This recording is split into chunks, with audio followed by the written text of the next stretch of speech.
Donna, the UK has certainly laid out an ambitious program to improve the competitiveness and efficiency of the UK's capital markets and financial services industry writ large. What have been their priorities on the capital markets front? I think that's right. With the launch of the Edinburgh Reform Package in December 2022, and the Treasury really focusing on driving future growth of the UK and competitiveness of our markets, we've seen a number of initiatives be consulted on during the course of this year.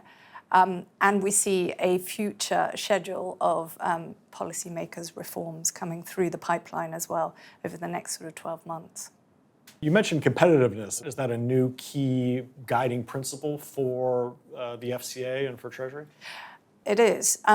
I mean, the FCA has always looked at cost-benefit analysis in relation to their supervisory and regulatory priorities. But this is the first time that we've actually had enshrined in the financial services legislation there being a secondary principle of competitiveness for all of the rulemaking, looking at it in the context of the UK overall and increasing the competitiveness of the UK. What tangible developments have we seen to date, and what issues are currently being consulted upon? Sure. Over the course of the last year, we've had consultations and new rulemaking in areas of short selling and also listing rules. The focus on listing rules is to very much try and simplify and streamline the existing rules, both in terms of obtaining an actual listing, but also the ongoing obligations for issuers in order to attract more companies to list in the UK, which would obviously drive further activity in the capital markets as well in the UK. So these are two areas where we've seen reform already.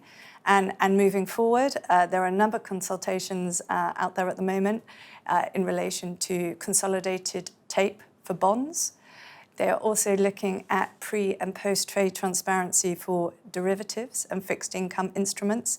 And we expect to see, during the course of the latter part of this year, a focus on consolidated tape for equities and ETFs as well. So very much driving forward the transparency agenda in the markets in the UK. Has there been a paradigm shift in terms of UK policymakers' approach to financial market regulation?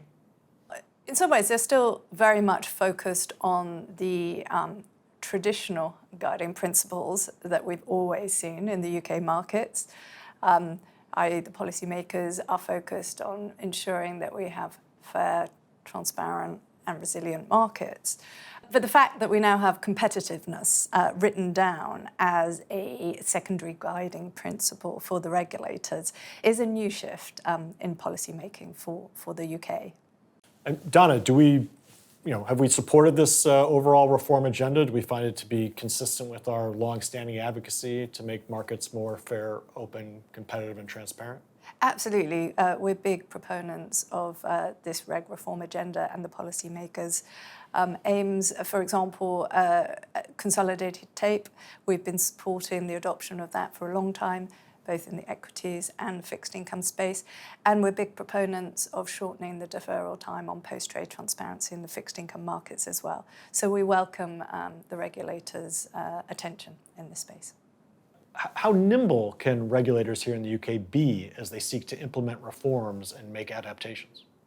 Well, I think that's another very interesting point. So we had the Financial Services and Markets Act 2023 adopted in June of last year. And with the adoption of that, the UK is looking for a framework to be able to repeal all of the retained EU legislation with new rules in the UK. And they've devolved a lot of the rulemaking power to the regulator here. And so that means that going forward, we will have a framework where once we have our rule set, it will be quite easy to change or adapt or modify the rules going forward. So we have quite a nimble and agile rulemaking framework to look forward, which obviously will help with the secondary principle of competitiveness of the UK when the FCA are looking to their supervisory priorities. So Donna, I understand we have elections coming up in the UK. Do you think the results of those elections will derail some of the progress that's been made on financial market regulatory reform? Well, that's an interesting question, Stephen. It's our understanding currently that both parties in the UK currently support the financial services industry and recognise its importance to the prosperity and economic growth of the UK generally.